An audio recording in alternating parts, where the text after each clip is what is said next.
Merci, bonjour à tous. Oui, je pense que mon exposé sera plus bref. Je dois dire déjà que je me suis lancé dans l'aventure avec plaisir. Donc merci aux organisateurs d'avoir organisé ce colloque. Avec plaisir parce que ça me change de mon travail habituel. On connaît les missions d'architectes des bâtiments de France qui sont plus, en gros, en caricaturant, des missions de contrôle de ce qui se passe autour des édifices protégés. Mais finalement, on a aussi un regard plus profond sur le patrimoine. Alors, ensuite, je me suis dit aïe, parce que je me suis engagé quand même sur. Je me suis souvenu que Colombelle, aussi bien que Mondeville, le patrimoine, pour moi, c'est 3 églises qui sont inscrites monuments historiques, inscrites ou classées. Donc, on est plutôt dans la catégorie du patrimoine religieux. Je me dis, pourquoi j'ai dit oui? Et puis ensuite, ça fait 5 ans que j'habite Caen. Donc la SML, pour moi, ça ne signifie rien du tout. Ça ne signifie rien du tout parce que j'ai jamais connu l'activité de la métallurgie locale. Et ce que je connais, c'est juste la tour de refroidissement. Donc comme tout bon architecte, moi, je me suis dirigé vers la tour, j'ai essayé d'en faire un petit croquis.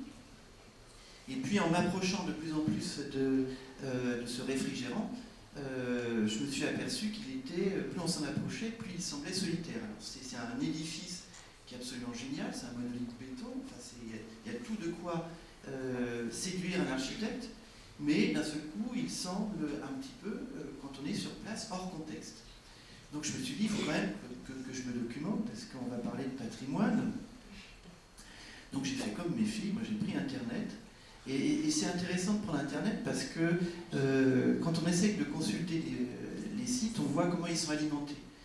Et là, je me suis aperçu que le site de la SML, quand on tape SML, eh bien, il est très bien alimenté. Donc je me suis dit qu'il y avait forcément déjà une mémoire active et qui renseignait le site. Donc là, j'ai grappillé quelques images. Je trouvais la tour grandiose, et là, je me suis, en voyant les images que j'ai pu recueillir, je me suis aperçu que la SML, c'était quelque chose, si la tour était grandiose, c'était gigantesque.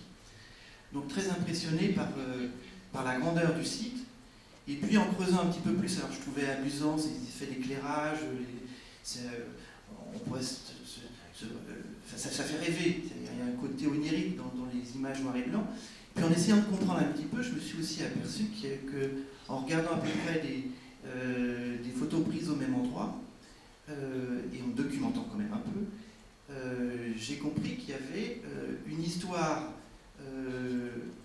riche de ce site sur une période très brève. En gros, c'est construit à partir de 1910, c'est quasiment détruit en 1944, et puis c'est reconstruit, puis c'est à nouveau redétruit. Donc dans même pas un siècle, il y a une histoire très dense sur ce site. Et ça aussi, c'est un élément qui me semble assez intéressant à signaler. Alors j'ai essayé aussi de regarder, d'utiliser les outils justement qui sont à ma disposition pour justement examiner les demandes de permis de construire ou de déclaration préalable. Donc on a un outil cartographique qui est assez intéressant. Là je ressors cette carte du plateau de Colombelle.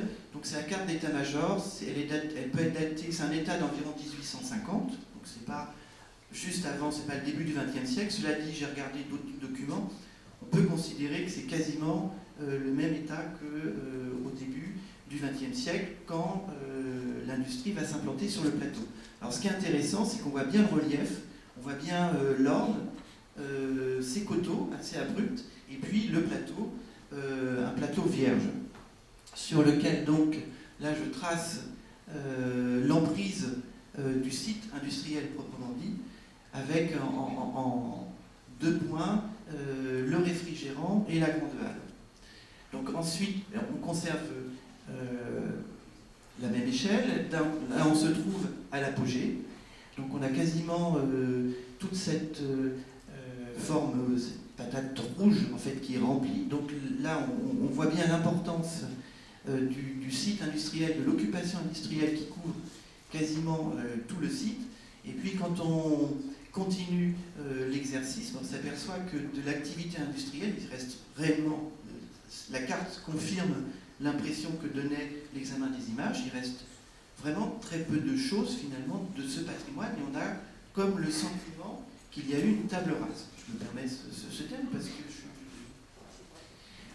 alors je me suis dit, mais à quoi je vais me raccrocher? Et heureusement dans les cartes que nous avons, on nous rappelle qu'il y a quand même des éléments de patrimoine. Donc tout en haut, à gauche de l'image, il y a un petit carré rouge qui me rappelle qu'il y a une église Saint-Cherge, qui est un sanctuaire orthodoxe, qui a été inscrit monument historique en 1992, je ne me souviens plus exactement de la date de l'arrêté, et que ce sanctuaire orthodoxe n'a existé que grâce, ou c'est plutôt l'activité, la vie ouvrière qui a fait en sorte que ce sanctuaire orthodoxe s'est créé ici, à Colombelles. Alors je peux même lire, je vais mettre mes lunettes, le considérant de l'arrêté préfectoral, parce qu'il est quand même intéressant. Et donc, dans l'arrêté de protection, il est écrit que considérant que l'Église orthodoxe de Colombelles présente un intérêt d'art et d'histoire suffisant pour en rendre désirable la préservation en tant que témoignage de la communauté ouvrière russe, venue travailler dans les usines de la Société métallurgique normande dans les années 20 et comme seule église orthodoxe dans l'ouest de la France. Donc ça, c'était intéressant parce qu'elle n'a existé que parce qu'il y avait la SML et que c'est même devenu quelque chose de remarquable parce que c'est le seul sanctuaire orthodoxe dans l'ouest de la France.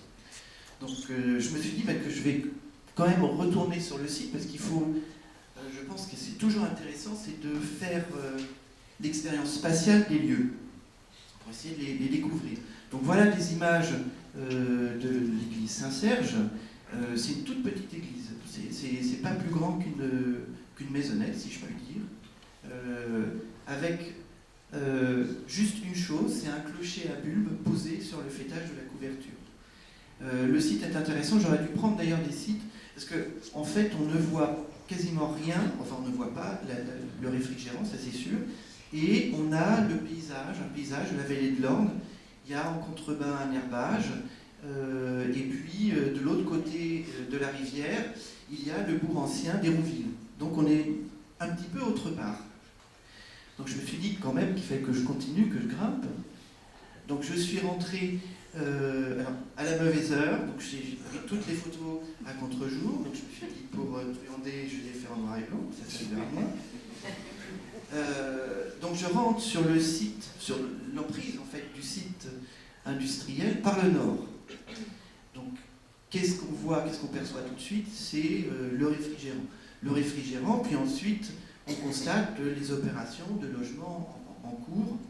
Et on a même quelquefois l'impression que même ces constructions ne font que cadrer un peu plus des vues ou mettre en valeur en fait le réfrigérant dans les vues. Donc je continue très rapidement pour arriver quand même au pied du réfrigérant. La longue avenue, la très longue avenue, immense, très large. C'est assez impressionnant cette largeur de voie quand on est tout seul. Et donc on arrive au pied, donc on voit effectivement ce qu'on appelle la grande halle, le réfrigérant. Mais moi ce qui me semble plus intéressant, c'est que c'est juste après, c'est que on découvre un paysage, un panorama. Alors là je force un petit peu le trait pour essayer d'exprimer, de faire parler un peu la photo. Ce que je vois, c'est de l'autre côté des rives de l'Orne, on voit beaucoup mieux sur place en réalité, c'est pour ça que je force les traits. On voit distinctement le CHU, cela dit difficilement, on le voit de partout, c'est un peu l'équivalent, le répondant du réfrigérant. On voit la silhouette du château d'eau d'Hérouville, on voit des tours d'habitation d'Hérouville, donc on voit très bien ce qui se passe sur la rive gauche de l'Orne, sur les plateaux qui dominent la rive gauche de l'Orne. Donc ça, le paysage me semble, et je le dis tout de suite, mais une caractéristique du site. Donc je continue toujours mon parcours en fait, donc toujours le réfrigérant, bon, ça va vous lasser, donc on continue quand même pour me dire que du rond-point quand même on perçoit un autre petit site beaucoup moins visible dans le grand paysage, mais au moins la tour, le clocher, je ne sais pas comment le désigner, de la Renaissance. Donc là, on rentre en fait, et on quitte proprement le site industriel pour rentrer dans la cité ouvrière.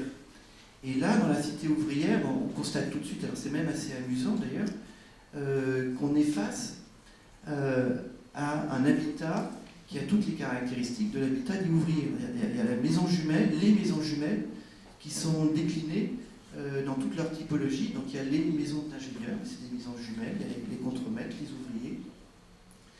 Mais en tout cas, c'est une typologie bien identifiable, donc d'un patrimoine lié à l'habitat, qu'on ne peut pas qualifier nécessairement en industriel, mais qui n'a de sens aussi que grâce ou qu'à cause de la présence de la SMN. Donc je continue toujours cette visite du site dans ces quartiers ouvriers. Donc là, il y a même des maisons, toujours, là, on termine dans la hiérarchie. Je suis parti du plus grand au plus petit, j'aurais pu faire l'inverse. Je ne sais pas si ça montre une ambition personnelle de ma part. Bon, enfin bref. Et puis les quartiers nouveaux aussi, avec ce réfrigérant omniprésent.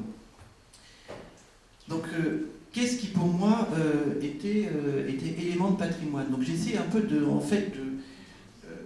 vous raconter comment j'essaie de m'approprier un site et d'en voir les qualités, y compris les qualités patrimoniales. Alors oui, auparavant, je voulais aussi me faire une idée de l'espace que j'avais parcouru. Donc là, j'ai pris toujours avec mes logiciels une orthophotoplan du plateau. Donc l'espace que j'ai parcouru, il est là. J'aurais pu aller plus loin, je me suis limité à ça, et c'est déjà bien suffisant avec toujours mes 2 points de repère. Caen, où j'habite, que je connais bien, voilà, donc à la même échelle, un orthophotoplan de Caen, et j'ai reporté exactement le même périmètre.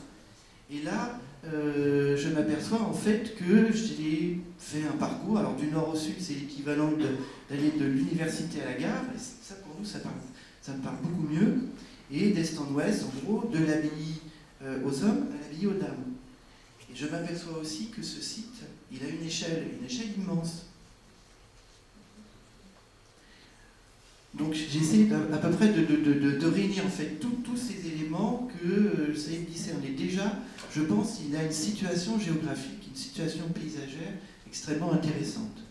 Il est vraiment situé, placé, le site industriel, l'activité industrielle est venue s'implanter en rebord d'un plateau qui domine l'Orne et qui jouit effectivement d'un panorama remarquable. Et je pense que ça, c'est une caractéristique essentielle, une caractéristique paysagère. Moi, je ne suis pas paysagiste, je pense qu'il faudrait faire travailler des paysagistes sur le site. Il y aurait beaucoup de choses à apprendre. Mais je pense que l'usine, en fait, a révélé ce relief très particulier. Et qu'aujourd'hui, il existe toujours, et qu'il le révèle encore. Et c'est vraisemblablement pour ça qu'on n'a jamais osé détruire le réfrigérant. Parce que c'est tout le paysage qui deviendrait muet. Donc c'est ces éléments verticaux de signal urbain qui font parler le paysage, et c'est bien l'ASMN qui, la première, a fait parler ce paysage. Ensuite, on a effectivement, quand on parle de patrimoine industriel, est-ce qu'on est légitime à parler toujours de patrimoine industriel? Parce qu'on a aussi un patrimoine religieux, ça rentre dans la catégorie du patrimoine religieux. On a de l'habitat, on a bien sûr un patrimoine industriel, ça c'est évident. On voit aussi, quand on fait toute cette catégorie, qu'il y a effectivement l'enjeu d'utilisation, d'usage, un patrimoine qui est utilisé, il est conservé. C'est évident. Un patrimoine qui n'a plus d'usage, il est énormément fragilisé. Et c'est vrai que ce n'est pas uniquement la protection qui le protège. En gros, on pourra dire éventuellement à un moment stop à une démolition, et encore s'il n'y a pas de risque pour le public. Mais c'est pas la protection qui est une vraie garantie de sauvegarde, en fait, en tout cas de l'enveloppe d'un patrimoine.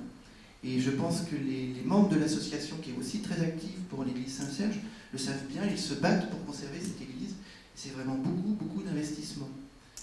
Et puis aussi, il faudrait, je pense aussi, parler de l'espace public, parce que l'espace public, c'est ce qui fait le lien entre toutes ces différentes catégories de patrimoine, patrimoine industriel, patrimoine religieux, patrimoine de l'habitat. Et puis, dans cet espace qui est vraiment très large, j'ai montré l'échelle par rapport à la ville de Caen. l'espace public, je pense aussi, est un enjeu tout à fait important. Alors pour conclure, quelques images, parce que je pense aussi que la qualité du patrimoine, c'est aussi de faire rêver. Ça raconte une histoire, ça raconte la mémoire, mais comme moi qui ne me souvenais pas, enfin n'a pas de souvenir de la SMN, ça peut aussi raconter autre chose, et à n'importe qui, ça peut ouvrir vers d'autres histoires.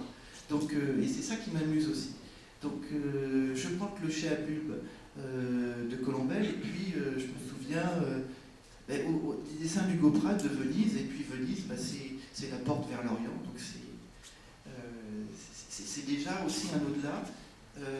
Rappeler que le patrimoine industriel, ça a été dit, hein. Moi j'ai pris une image, un projet de Le Corbusier, bien dit.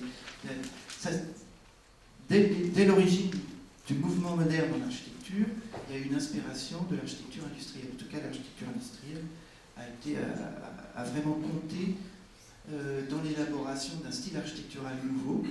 Il y a aussi des matériaux, des techniques nouvelles, mais aussi des qualités plastiques. Et Le Corbusier, alors d'autres architectes, on l'a vu précédemment, ont utilisé la qualité plastique du patrimoine industriel. Il y en a d'autres qui l'ont détourné au point de construire. Là, cette fois, je montre une image du Parlement d'une capitale d'un État indien à Chandigarh. Alors là, on n'est plus du tout dans le patrimoine industriel, on est dans c'est un Parlement, voilà, où les représentants d'un État indien se réunissent. Et puis la toute dernière image, je parlais de qualité paysagère du site, ça j'en suis convaincu. En plus, il y a l'Orne, les bassins, on peut même naviguer, donc c'est génial. Donc je pense qu'il y a une force paysagère. La seule petite chose que je me dis, quand je vois ces images, c'est que cette tour est aveugle. On voit, mais elle ne nous regarde pas, et que j'en avais parlé hier au maire. Aujourd'hui, on est dans la thématique des logements verticaux, des tours d'habitation, et imaginez que du plateau, ou que le plateau regarde la ville de Caen, ça changerait complètement le regard que Caen porte à ce plateau, et ça donnerait même envie, depuis Caen, de se diriger vers le plateau. Là, je pense qu'aujourd'hui, le plateau, il se signale, mais il est encore aveugle, et en gros, l'enjeu, c'est que maintenant, le plateau regarde Caen et son agglomération.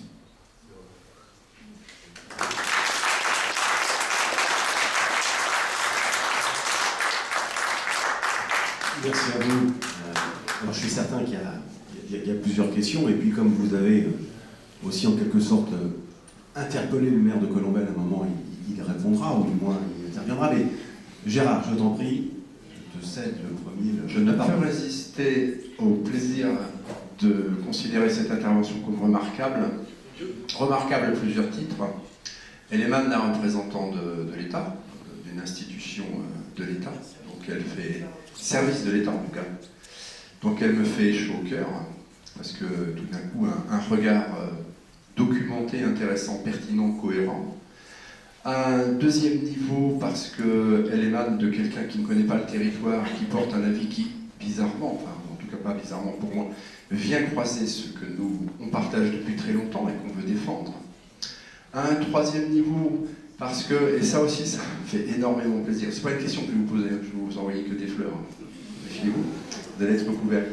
C'est parce que nous militons depuis longtemps à un rapprochement avec la ville de Caen, et que nous en avons un peu assez de la ville-centre, où tout va vers la ville-centre, et qu'il y a ici, et nous le disons depuis longtemps, un endroit remarquable, et qu'il faut non pas s'opposer, mais communiquer.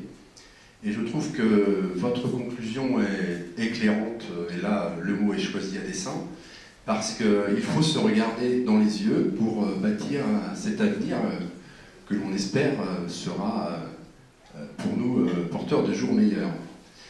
Enfin, je continuerai en disant que le maire de Colombel est interpellé depuis longtemps, ainsi que le maire de Mondeville qui est présent dans la salle, et le maire de Giberville, dont je crois une élue était aussi présente. Vous avez un peu fait un tour sur la cité du Plateau, et nous pensons depuis longtemps que c'est un patrimoine qu'il faut conserver sans donner les moyens, et que c'est un patrimoine cohérent, et qui, pour nous, doit faire l'objet d'une attention à trois, c'est-à-dire aux trois élus de cette commune, car c'est un quartier à part entière, et on racontera tout ce qu'on voudra, il n'en reste pas moins que nous sommes sur un plateau, vous l'avez dit, monsieur Laprie-Santenac, quand j'ai vu cette patate, on est bien d'accord. C'est un territoire cohérent dans lequel on peut insérer la cité ouvrière. Merci en tout cas, merci beaucoup. D'autres questions ou des interventions? Oui, Floriane? Oui, je vais peut-être poser une question qui apparaît stupide, mais pour un ensemble qui paraît cohérent comme le plateau, quels sont les... et qui, du coup, a une valeur d'usage, donc qui vit, quels sont les critères de classement au monument historique? Est-ce que ça pourrait pas faire l'objet? Enfin voilà, c'est une question, ça m'interroge. Alors, les critères de protection, c'est pas... alors, il faut savoir comment s'établit une protection. Très souvent, une protection vient d'une demande d'une personne. C'est pas l'État qui va se saisir, ou les services de l'État qui vont se saisir de la protection, en tout cas de plus en plus rarement. La demande, elle émane d'une personne qui a un intérêt à la protection. Et ensuite, elle est instruite donc, par des services de la conservation régionale des monuments historiques. Elle est étudiée devant une commission régionale du patrimoine et des sites. Donc, il y a déjà plusieurs stades de discussion. C'est notamment, alors il y a une pré-instruction par ce qu'on appelle une délégation permanente de la commission régionale du patrimoine et des sites, et justement qui déjà a un regard, une connaissance sur la valeur patrimoniale d'un bien à une échelle au moins régionale. Donc moi je ne suis pas suffisamment rentré dans comment dirais-je, je ne suis pas un expert en patrimoine industriel, donc il faudrait déjà savoir quels sont les critères remarquables qui ressortent de ce patrimoine pour penser qu'il mérite une protection. Mais je pense que la voisine à gauche est encore plus experte que moi. Pour le patrimoine industriel, il y a quelques critères qui ne sont pas les mêmes que ceux du patrimoine dit classique. C'est les critères scientifiques et techniques. Alors là, des critères qui sont...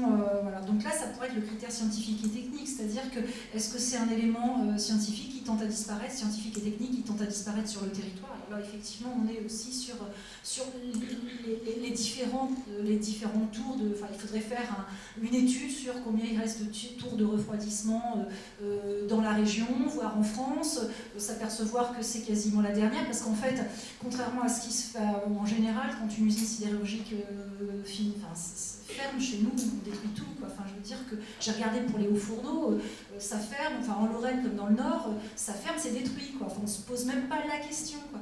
Donc on pourrait effectivement se poser, là je pense qu'elle est en place, pourquoi? Parce que c'est du béton, quoi. Enfin, parce que c'est un mastodonte en béton qui était finalement, qui demandait moins d'entretien que tous ces hauts fourneaux en métallique, ou qu'il fallait entretenir avec des coups de peinture, enfin. Donc il y a le critère scientifique et technique, sinon il y a le critère de représentativité, critère de notoriété, c'est-à-dire est-ce que ça a été construit pour une industrie connue, par un architecte connu, pour un maître, pour un commanditaire connu, et voilà, donc en fait c'est surtout le critère scientifique et technique pour le patrimoine industriel.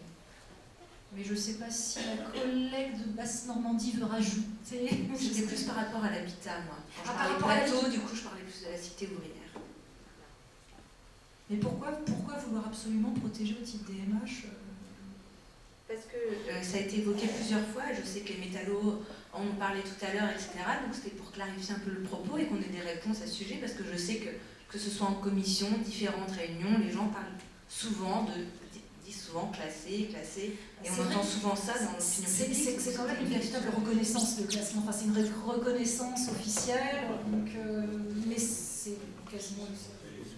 Mais attention aussi à la protection, parce que ça peut aussi figer les choses. Moi j'ai bien aimé l'image où on voit les silos qui sont entourés de logements circulaires en balcon. Quand je parlais de... Là cet élément il est aveugle, il ne regarde personne. On pourrait imaginer aussi un projet de ce genre, enfin je sais pas, bon, c'est peut-être pas réaliste du tout. Mais en tout cas, les images qui ont été proposées permettent au moins de rêver à cette situation. Est-ce que si on protège un élément, on permettrait justement une réutilisation de ce type? Je pense que la question a été bien posée tout à l'heure. Hein. Le patrimoine, il faut qu'il soit habité, il faut qu'on puisse se l'approprier, sinon il meurt, et qu'il y ait protection ou non.